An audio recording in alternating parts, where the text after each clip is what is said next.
I used to live in the south side of Chicago, and it was a different world out there compared to Massachusetts.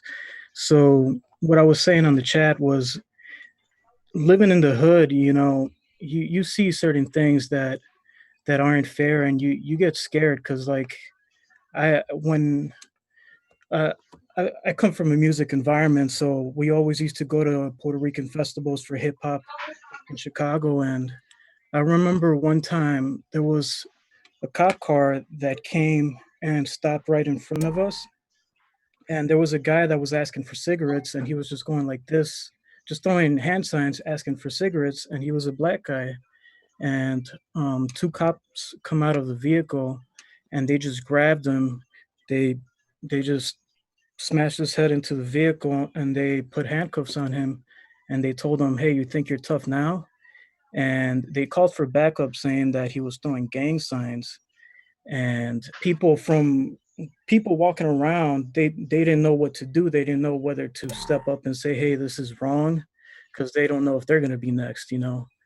So it's a tough thing because you're putting your life in the line when you know that those cops are not doing the right thing.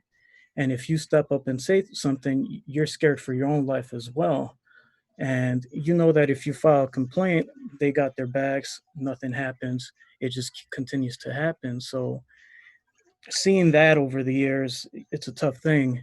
And I lived in the Mexican area, and I remember too, and even in that area, in the town of Cicero, Illinois, cops used to purposely check on Hispanics to see if they have papers like a green card, to steal it away from them, so then they can say that these guys are immigrants and try to get them arrested and things like that. So it's a tough thing.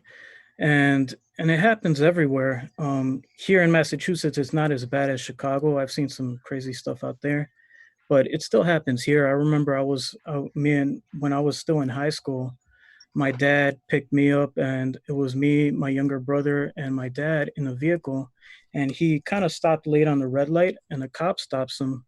And here in the town of Framingham, Massachusetts, it's a Brazilian majority community.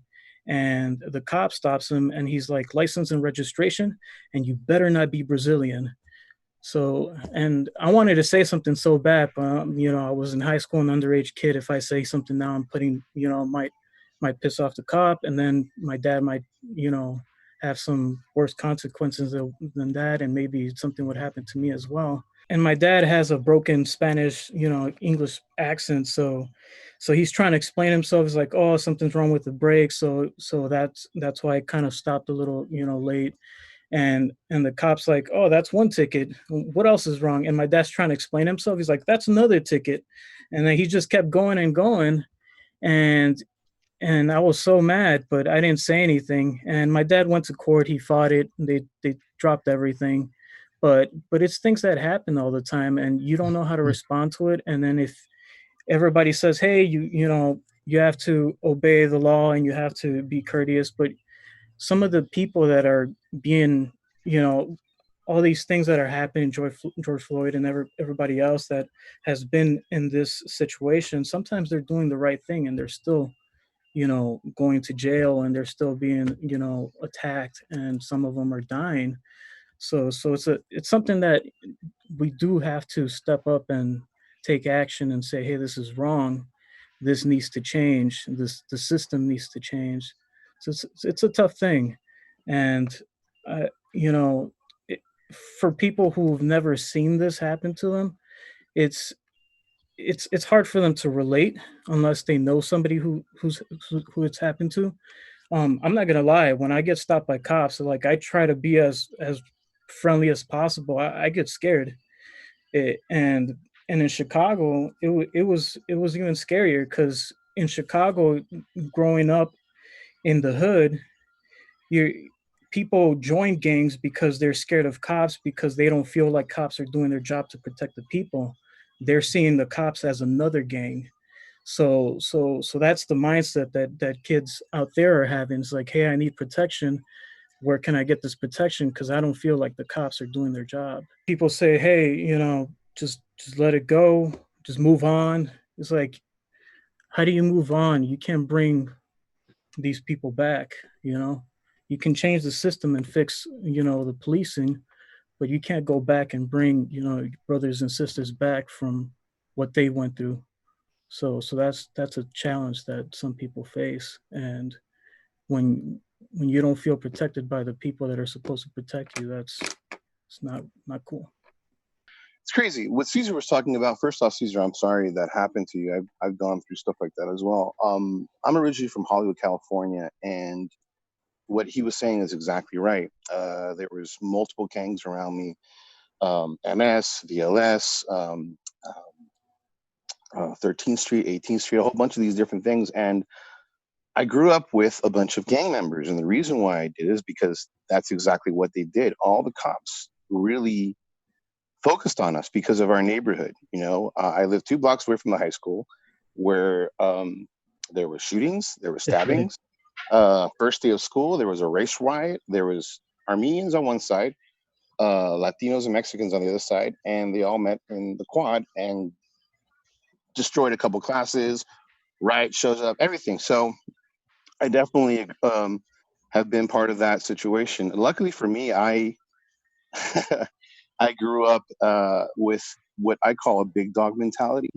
If you're walking down the street and there's a big dog behind that gate, you're not going to go to that gate because it's a big dog. So I have that outward appearance of aggressive and angry. And don't get me wrong, I've definitely seen my share of fights. But because of my experiences, I um, actually went the other route and went into law enforcement. I did security, different venues for 15 years.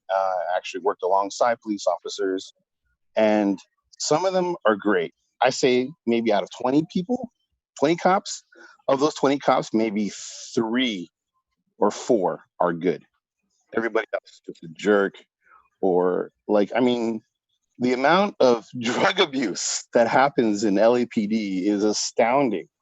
I worked security at Jimmy Kimmel Live, and one of the off-duty cops came over and was excited. He goes, "Hey man, I just got tickets to the reunion for Metallica. They're coming back, and I just came back from the evidence locker, and I got me a pound of weed." And I was like, "What did you just say?" He's in full uniform, and he shows me the big old brick that he had, and he just taken from evidence. I'm like, "Is that illegal?" He goes, "Yeah, but who's going to tell? No one's. We take care of each other. No one tells on any other cop. That's the way it is. That's the unwritten law." And I'm like, "Man, must be nice." And that's exactly the way it is. Like Caesar was saying, it is. It's another gang. It's absolutely another gang. You know, um, Growing up all over Hollywood, there were areas that you didn't mess with because the cops were there, or this gang was there, or this other gang was there. So you had to walk around tiptoes and stuff. And I, I'm sorry I'm taking so much time, but real briefly, I just wanted to say it's a lot of the things that are going on out in the news. I think it's because of bad training. I did my training. I did 15 years. I did all these different things. And a lot of things I see on TV and the news and stuff is because people aren't trained. There's levels of force. You're supposed to talk to someone. If they don't respond, then you go to another level, and you go to another level. And the last level always is deadly force. You never take your gun out unless you're going to use it. And you only use it if you're going to save your life or someone else's life. That's the only time. I mean, that's the reason why we have tasers. That's the reason why we have batons. There's a reason why we have pepper spray. There's a reason why they teach us what we call verbal judo, so you can de-escalate stuff. And none of the people that I've seen that have caused riots or all these different things have done that. It's all been escalation. It's all people above them too. I mean, there's a couple times where people, uh, you see it in their hearts or their eyes that they want to de-escalate this, but they're getting orders from above to take it further. Because I don't know if you folks know about this, but like, certain places like hospitals, if you die at a hospital and it's for some other kind of complication, they'll put down that you died because of COVID-19. That way they get X amount of money. If they write down that you um, died of a heart attack, they get a little bit amount of money. So this is another thing here. So when they have these riots and they have these cops, there's some of them actually too. If you pay attention, there's people that are in plain clothes, but they're actual cops, and they incite these riots. As a matter of fact, I think where was it? In Van Nuys, I believe. In Van Nuys, all along Van Nuys Boulevard, there was these metal chicken coops filled with boulders and rocks and stuff. And I'm like, why would they have that? The reason why they have that is because I have people who have keys that come in through their quote unquote demonstrations, and they'll go in there, grab a couple of rocks, unlock the thing, and start throwing rocks. That way, the cops are justified when they can use their pepper spray, they can use their hoses, they can use all that stuff, and they'll get more funding because the people above them will say, "Hey, this riot was out of control. We couldn't handle it. This is what happened. So we need more money." And that's exactly the way it is. You know, I know because I've been there. I've talked to numerous cops that have done that, and I've also been in the AV world. That's what I do now. And again, Caesar, what Haram was saying is exactly right. You know, there's always different. There's them and there's us, and it's always been that way. You know, so I don't really know what it is to do that we can change that. The LA, America's actually become more of a corporation, and with any other corporation that has failing problems or seeing things, there's an audit. If there is some way that another country or another uh, entity could come and audit us from the ground up, I think this country would be better. I mean, it's a great country, but there's a lot of freedoms that people know all the different knickknacks and stuff to get into and out of. So that's why things are going on the way they are now. Anyway, that's just my 2 cents. I don't want to take everybody's time. I just want to say, just speaking on the topic as a Black woman and coming from a Black family, I have 4 brothers, I have 12 nephews, and um, we're not neglecting anyone else's race or anything like that, because I believe that when you are a minority, whether you're Hispanic, Latina, Indian, Asian, some kind of way we all face racism when you're a minority. But for whatever reason, at this point, it was an African American. Um, and I see this on a daily basis, not just where I was raised, but my brothers have experienced it. And one of my brothers, my youngest brother, I can give you an example. He was on his way going to pick up his son from school. His son is only 5 years old. My brother is not in a gang. My brother has never been in a gang. My brother does not sell drugs or anything like that. And so he was walking down the street, and these cops just slid up on him, just full of cops. And they just stopped him, and they just start harassing him, like, "Where are you going?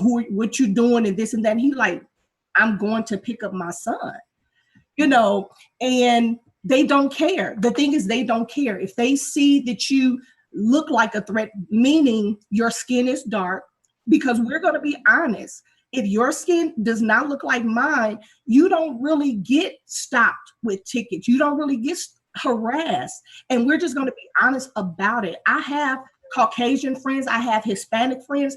I love everybody. Okay. I'm connected to everybody. So I have all of these friends, but they don't experience what African Americans experience. And even when it comes to other minorities, for some reason, African Americans, they still get it a little bit more. When I tell you, I was shared a video yesterday of a cop who just for no reason blew this boy away, gave him 2 shots to the chest. The boy was in handcuffs. He was in handcuffs. The police had him on the ground. Let me tell you what this police officer did. If you want me to share you the video, I will put your Facebook link below. I will share it to you. They're trying to erase it. The boy was on the ground with his hands cuffed to his back. And he was doing this, but the police was on him. Let me tell you, you see the police officer taking his gun out of his holster. He shot the boy twice in the chest. Who else can say they've seen that? Who else can say they've experienced that? When you see that on a daily basis, I don't condone the looting. I don't condone I don't condone any of that. But the truth is, would all of those police officers gotten convicted if everything that happened in this world just happened? You have to ask yourself that. What is it going to take for society to change or the rank of leadership to change? because many people, this is trained behavior. When you're born, you're not born racist. When you're born, you're not born to hate white people, Black people, Hispanic people, Asian people. We're not born like that. People are trained and taught that. And so when you grow up in a family and all they have is hate, my friend's son, he's 7 years old.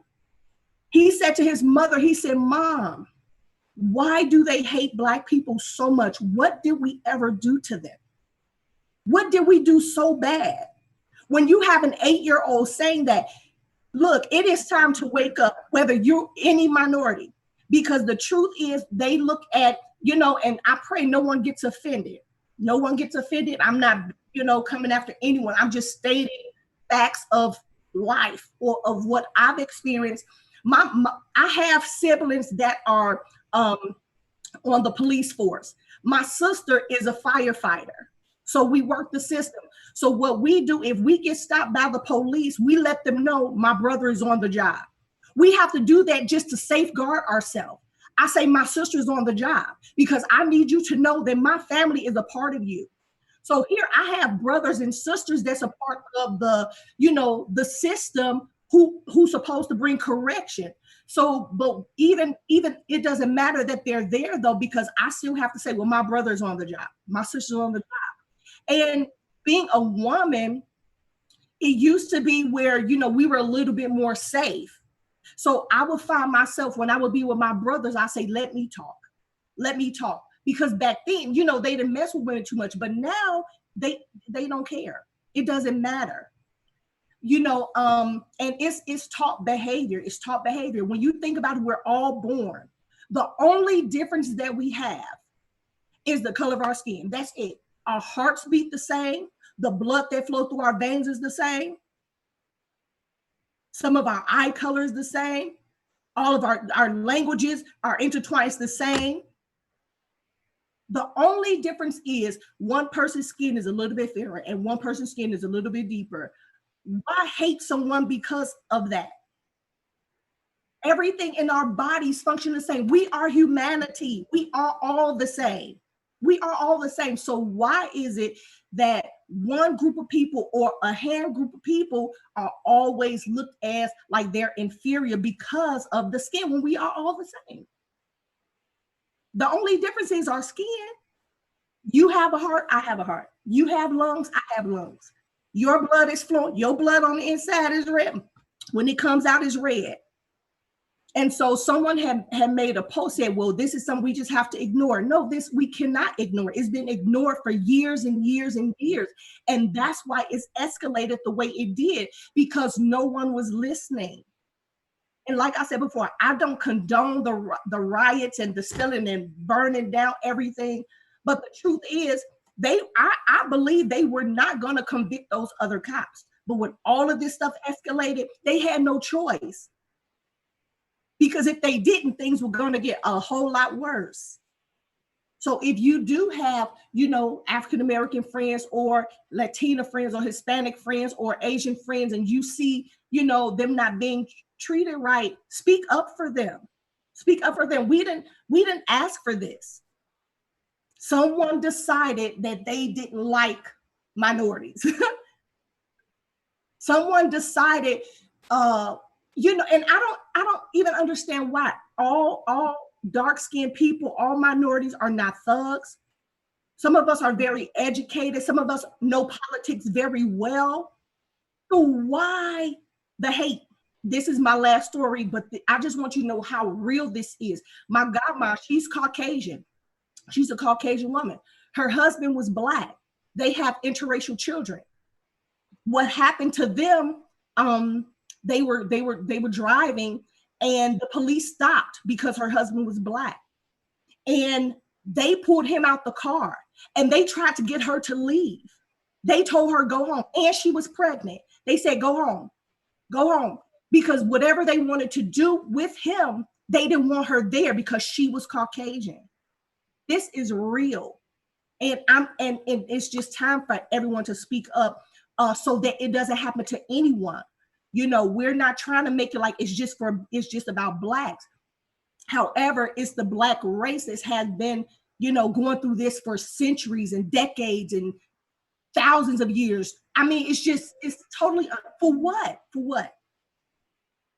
For what? So I don't want anyone on here because, I was just listening to some of you people, some of you talk, and it's almost like you like downplaying, like, well, all lives matter. We know that we're not saying that all lives do not matter. All lives do matter. We're all humanity. We're all human. We all matter. But when you have the oppression of a race above everyone else on a daily basis, every day, and I've experienced it, I see it every day. You can't downplay it anymore. It can't be downplayed anymore. And the truth is, it's past, it's past the cops. I mean, all of this stuff goes high up in rank. Because when you have those cops, they feel like they're able to do whatever they want. Like Jose said, they said they take care of their own. They do. They do. They look out for each other, and it's not just the cops is working together, but it's the cops on top, the ones calling the shots. And this behavior is learned, and we have to do better. I fear for my nephews. I have 12 nephews. 12. I have 4 brothers. I have about 30 male cousins. I have a very large family. So to know that when they go outside, every day I'm texting my nephew, where are you? Where are you? When all of this happened, I say, stay in the house. Do you know how nerve-wracking that is? It's just unacceptable. It's unacceptable. It's unacceptable. And everyone who spoke out on it, and everyone who's going to continue to speak out on it, no matter who you are, no matter what, like I said, all minorities have faced it because someone made up in their mind that, the Caucasians are more superior to everyone. And that shouldn't be. We are all the same. We just have different colors. You may be more fair. You may be olive skin. You may be tan. You may be deep dark fudge, but we are all the same. So I just don't understand. So, but I just needed to, say that because, some people were saying, well, we're all all lives matter. All lives do matter. But at this moment, what caused all this havoc was a black life. And the ones before him that didn't even get all of this recognition, women. Everyone has said some really great things, and I don't even know if there's anything else that I could add. But just I see people all the time, on the internet, as far as the all lives matter thing. It's as a person of color, it's very frustrating just to hear that, especially in this past week because of everything that's going on, and some people seem to want to focus on, property damage and the looting and everything. But, people keep saying, it's horrible that an innocent Black man was killed, but, destroying property has to stop. I think, you really should be saying it's horrible that property is being destroyed, but killing innocent Black man has to stop. But that Black man is not coming back. And the millions of other obviously, this past week has shown us that it's not just an American issue, it's a global issue. There's millions of people around the world protesting. All of those millions of people did not just make it up. We see that being a Black person, especially in this country, is very difficult. And I feel like I have kind of a unique perspective because I was not born and raised here. I'm originally from Kenya. I'm migrated to the States when I was a teenager. And when I first came here, and I'll admit it, I had a very different mindset because from everything that I'd seen in the media, I grew up in a country where I was never a minority. We were the majority. So when I came here, it was a very different experience being a minority because I'd never experienced that before. And I had the mindset that from everything that I'd learned in the media that, Black people are lazy, African Americans, they don't want to work, or Black and brown people, this, that, the other. So I came with that mindset, and I'm ashamed to say it because that's what I saw from the American media. But I came here and it's totally different. And I learned firsthand. Have I experienced racism personally? Yes. But I can't say that I've had the same experiences as some a Black person growing up here. But since I've been here, of course, I've experienced it. So I can say firsthand is, Black and brown people are definitely treated differently. And, it's just frustrating to me to see the whole all lives matter movement. And it's like, we're not saying that all lives do not matter. All lives should matter, for sure. But obviously, they don't. And that's the problem. We're not asking for special treatment. We just want equality. That's it. Man, some very well-spoken, people of all different races and different colors is beautiful to see. And I think, and it's just a tough time to be a Black male in this time. And I think what we really need to focus on is the system. I think it's the system that's truly broken. When you have cops who can get away with killing African Americans, then the next cop has no conscience about killing because he knows he's going to get away with it.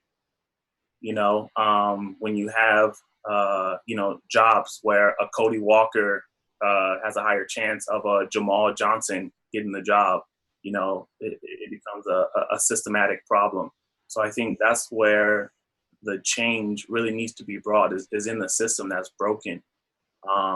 And that's continuing to happen. And I think, like Bento was saying, we don't agree with the whole looting and all that stuff, but like Black people are upset. It's like you guys are, or not you guys, but people are saying, do things peacefully, and we've been doing that and it hasn't worked. And so it's like, now we want you guys to hear us. We want you guys to hear that, the solutions you've given haven't worked, but yet innocent Black people have continued to die, and something's got to give. Something different has to happen. And so I think we just have to continue to unite as people, as a human race. Continue to speak up. I don't know the quote exactly, but it says, to remain silent is to be on the side of the oppressor. So whether you're Black, whether you're white, whether you're Asian, like it's all our jobs to speak out and truly, be the change that we want to see in the world. And so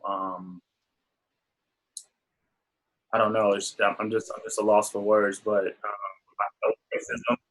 I've dealt with racism before. I've been pulled out of cars. I've had guns drawn on me, and so I'm angry. But I know that hate isn't the answer. And we just want change. We just want the answers. And I think that's what we all have to continue to fight for. And I don't want to be the next hashtag. And so I just salute everyone who's out there on the front lines, who's fighting, who's doing their part to make the world better. And I am very confident that we will see change. We will see change, but we just got to continue to fight for it.